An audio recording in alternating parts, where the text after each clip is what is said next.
नमस्कार, मैं हूं आपके साथ आस्था कौशिक और आप देख रहे हैं महाबहस। उत्तर प्रदेश में एक बार फिर से एनकाउंटर को लेकर सियासी आर पार का माहौल है। सुल्तानपुर लूट का एक और आरोपी अनुज प्रताप सिंह उन्नाव में एनकाउंटर में मारा गया है और इससे पहले मंगेश यादव एनकाउंटर केस में जाति पर सवाल उठाने वाली समाजवादी पार्टी ने अब फर्जी एनकाउंटर के आरोप लगाए हैं। अखिलेश यादव ने कहा है कि बीजेपी हार का बदला ले रही है, तो सीएम योगी ने तीखा पलटवार करते हुए साफ किया कि जो भी गुनाह करेगा वो अंजाम भुगतेगा। और इस पूरे माहौल के बीच सवाल यह है कि एनकाउंटर पर क्यों यूपी में सियासी आर पार चल रहा है और एनकाउंटर में मारे गए अनुज के पिता ने क्यों कहा आ गया अखिलेश यादव को सुकून। और क्या योगी वर्सेस अखिलेश में यह सियासी एनकाउंटर सीजन 2 की शुरुआत है? आज इन्हीं सवालों के इर्द गिर्द होगी महाबहस, लेकिन पहले यह रिपोर्ट देखिए।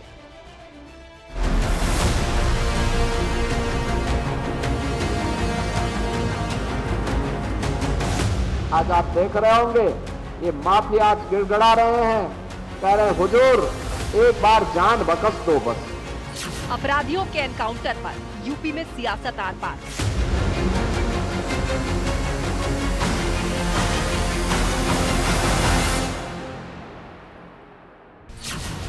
पहले मंगेश यादव, अब अनुज सिंह, मुठभेड़ जारी है।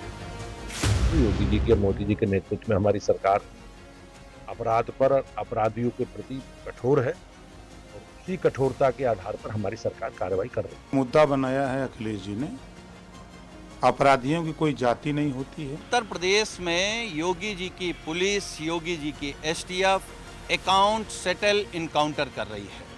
अनुज के पिता ने पूछा, अखिलेश को आ गया सुकून? अखिलेश यादव जी का इच्छा तो पूरी हो गई, कम से कम ठाकुरों के इनकाउंटर करके उनकी इच्छा की पूर्ति तो हो गई।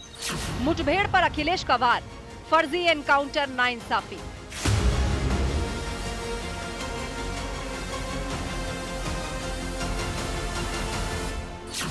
योगी का पलटवार, जो गुनाह करेगा अंजाम भुगतेगा।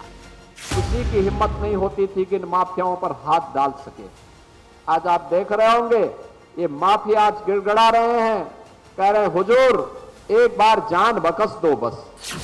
योगी वर्सेस अखिलेश सियासी एनकाउंटर सीजन 2।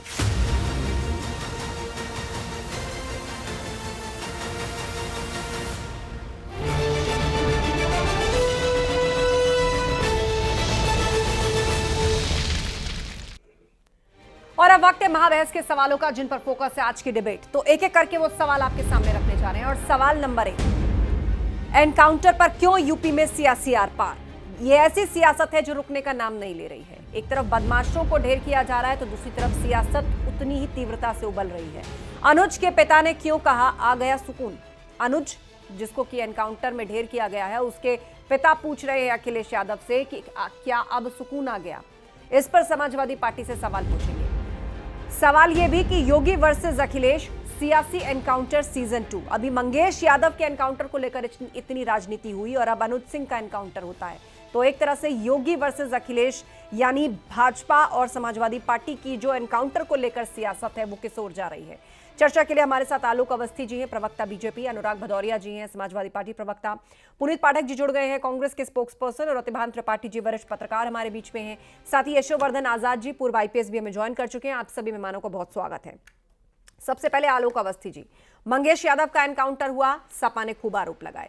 अनुज सिंह का एनकाउंटर हुआ, अब उस पर यह कहा जा रहा है, अखिलेश यादव ने ट्वीट किया है कि कमजोर ही एनकाउंटर को अपनी शक्ति मानते हैं। फर्जी एनकाउंटर किसी का भी हो, नाइंसाफी है। आस्था जी, योगी आदित्यनाथ जी की जो भारतीय जनता पार्टी की सरकार है, वह जनता के इस वादे के साथ आई थी कि हम उत्तर प्रदेश में अपराधियों का समूल नाश करेंगे और जनता को सुकून की नींद सोने की व्यवस्था करेंगे। उसी नीति के तहत लगातार क्रैकडाउन ऑपरेशन चल रहे हैं। बड़े माफिया इस दुनिया से मिटा दिए गए हैं, ज्यादातर सदस्य उनके जेल में हैं। और जहां तक कि सुल्तानपुर डकैती के इस आरोपी की मृत्यु की बात है, इसको गोली लगी, इसने पहले गोली चलाई पुलिस को पकड़ने में, ये चाहता तो पुलिस को पास सरेंडर कर सकता था, इसके बाद अवसर था, नहीं किया। ठीक है, फिलहाल सिग्नल चला गया आलोक अवस्थी जी का। रुक अनुराग जी का करते हैं। अनुराग जी, उसका साथ उसके जो है इलाज कराए के जहां उसको मृत घोषित किया गया, तो पुलिस के ऊपर तो बदमाश को पकड़ना है, वो वहां इनकाउंटर की नीयत से नहीं जाती है, वो पकड़ने की नीयत से जाती है। लेकिन किसी के ऊपर चाहे एक मुकदमा हो या एक भी मुकदमा ना हो या 50 मुकदमे हो, अगर पुलिस पे गोली चलाएगा, पुलिस को अपनी आत्मरक्षा करने का वो है, और वो अपना आत्मरक्षा में अगर चलाती है गोली तो उसमें इनकाउंटर होता है।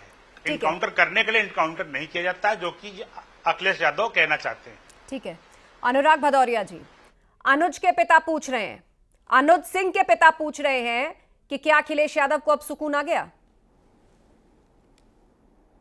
देखिए, मैंने तो पहले तो कहा जाता था कि उत्तर प्रदेश से अपराधी उत्तर प्रदेश छोड़ के चले गए हैं, अब इनकाउंटर हो रहे हैं तो इसके मतलब अपराधी तो उत्तर प्रदेश में हैं, और अपराधी का इनकाउंटर से अपराध खत्म नहीं होगा उत्तर प्रदेश में। आपको अपराध की फैक्ट्री बंद करनी पड़ेगी, जो अपराध की फैक्ट्री चल रही है उत्तर प्रदेश के अंदर में, जब तक उस पर ताला नहीं लगाएंगे तब तक उत्तर प्रदेश में अपराध खत्म नहीं होगा। इसलिए आपको ये चिंता करने की ज़रूरत है कि कम उम्र के लड़के, 19 साल, 20 साल, 21 साल के लड़के अपराध की दुनिया में कदम रख रहे हैं, तो क्यों रख रहे हैं, ये भी सरकार को सोचना चाहिए। इनकाउंटर समस्या का समाधान नहीं होता है, क्योंकि इनकाउंटर करना आपकी वाहवाही नहीं हो सकती। उसके मतलब जो आप कह रही है कि उसके अनुज सिंह के जो पिताजी कह रहे हैं, अनुज सिंह के पिताजी और अनुज सिंह की बहन साफ साफ कह रही है कि उसने कहा कि 40 केस वाले तो बाहर घूम रहे हैं, हमारे बेटे का इनकाउंटर हो गया। उसकी बहन कह रही है, अनुज की बहन, अनुज सिंह की बहन, अगर इनकाउंटर ही समस्या का समाधान है तो फिर न्यायपालिका बंद हो जानी चाहिए। ये मैं नहीं कह रहा हूं, अनुज सिंह की बहन कह रही है। वो सवाल उठा रहे थे ना कि एनकाउंटर सिर्फ पीड़ित परिवार के लोगों का हो रहा है, उसी पर उनके पिता पूछ रहे हैं जिनका बेटा चला गया। क्या बोला आपसे? क्या सुकून आ गया अब? मैंने तो बोला, मैं उन्होंने मिला ना, बेगुनाहों का इनकाउंटर होगा तो समाजवादी पार्टी की जिम्मेदारी है, क्योंकि समाजवादी पार्टी को जनता ने विपक्ष में बैठाया है कि सरकार अगर कुछ गलत कर रही है, सरकार के अगर जनता की नीति के खिलाफ है तो मुझे आवाज उठानी है। और हम आवाज अनुज की भी बोल रहे हैं कि अनुज की बहन ने बोला कि नहीं बोला, बता दीजिए कि अनुज की बहन ने नहीं बोला कि भाई न्यायपालिका बंद कर देनी चाहिए क्या? मेरे भाई को इतने सारे मुकदमे नहीं थे, जिस तरह से उसका इनकाउंटर हो गया। उसके पिताजी ने नहीं बोला क्या कि 40 मुकदमे वाले बाहर घूम रहे हैं और हमारे बेटे का इनकाउंटर हो गया?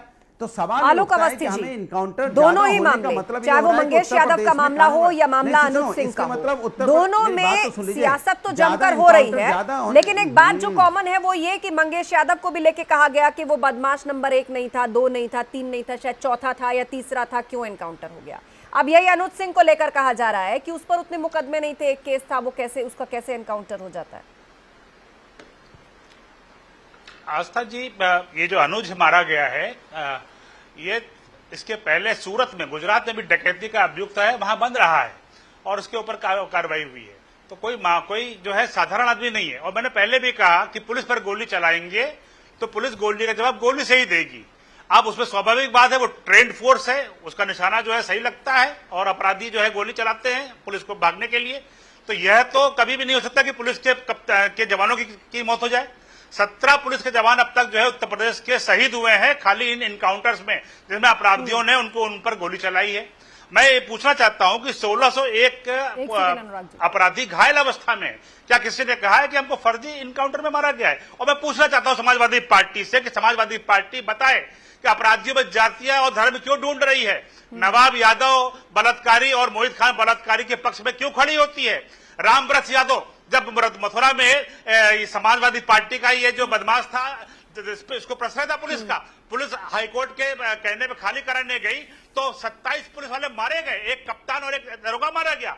खालिद मुजाहिद एक आतंकवादी लू लगने से मर जाता है, तो काली उसका धर्म देख करके आतंकवादी का 2 डीजीपी रहे ब्रिजलाल जी और विक्रम सिंह जी के ऊपर हत्या का मुकदमा कायम होता है, 42 पुलिस कर्मियों को बर्खास्त किया जाता है।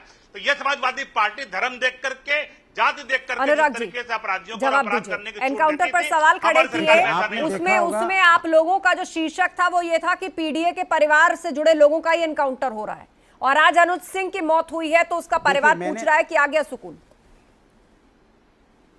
वही तो मैं कह रहा हूं, उसका परिवार जो पूछ रहा है उसका जवाब तो नहीं मिला ना, वही तो मैं कह रहा था आपसे। और दूसरा बात, जितनी देर आपने डिबेट की, मैंने बात की कि अपराध क्यों उत्तर प्रदेश में अपराधी पैदा हो रहे हैं, ये चिंता का विषय है, यंग लड़के आ रहे हैं, इस पे देखो बीजेपी का जवाब नहीं। कहां चले गए आप? चले गए वो जाति धर्म पे चले गए। हम नहीं गए जाति धर्म पे, हमने कहा यूथ अगर अपराध उत्तर प्रदेश में अपराध के रास्ते पे जा रहा है तो क्या ये हमारे सरकार की सबकी चिंता की बात नहीं है? अगर वो 14 लोग उसमें शामिल थे उस लूट में, अगर एवरेज एज 21 साल की या 20 साल की आ रही है, 22 साल की आ रही, तो चिंता का विषय नहीं है ये कि भी हमारा यूथ या हमारी आईबी क्या कर रही है, डिपार्टमेंट क्या कर रहा है, इंटेलिजेंस डिपार्टमेंट क्या कर रहा है, जो यूथ हमारा अपराध के रास्ते पे जा रहा है। ये जिम्मेदारी क्या सरकार की नहीं है? इनकाउंटर करना ही जिम्मेदारी है, लेकिन उसको रास्ते पे जो उस रास्ते पे कदम रख रहे हैं, इसके क्यों रख रहे हैं? इसमें क्या नहीं, इसमें क्या बहस नहीं होनी चाहिए? इसमें बात नहीं होनी चाहिए भाई, हमें समस्या का समाधान भी तो निकालना है। एक भी दंगा योगी आदित्यनाथ सरकार ने एक भी दंगा नहीं होने दिया। उत्तर प्रदेश के अंदर एक भी दंगा नहीं होने दिया। जहां डकैती के आंकड़े हैं 2017 के 263 डकैती हुई थी, आज मात्र 80 डकैतियां में प्रदेश पहुंच गया है। जवाब दे दूं? 80% से नीचे उत्तर प्रदेश का अपराध गया है। जो देश के अंदर रेप में, ठीक है अनुराग जी 20 सेकंड, उसके बाद में पुनीत पाठक जी का रुख करूंगी। आज 24वें स्थान पर यूपी आ गया है। आप देखिए नकल पेपर लीक उत्तर प्रदेश में हुए, नहीं एक बार सुन लीजिए, मैं बोलूं पेपर लीक उत्तर प्रदेश में हुए, भ्रष्टाचार उत्तर प्रदेश में देखने को मिला। प्रभु के राम के मंदिर में भी पानी टपकता हुआ पाया गया, वहां पे रोड पे किस तरह से गड्ढे थे और वहां पे कितने भूमाफिया पैदा हुए थे, हमें बताने की जरूरत नहीं है, आपके मंत्री खुद ही कह रहे थे पीछे हटिए।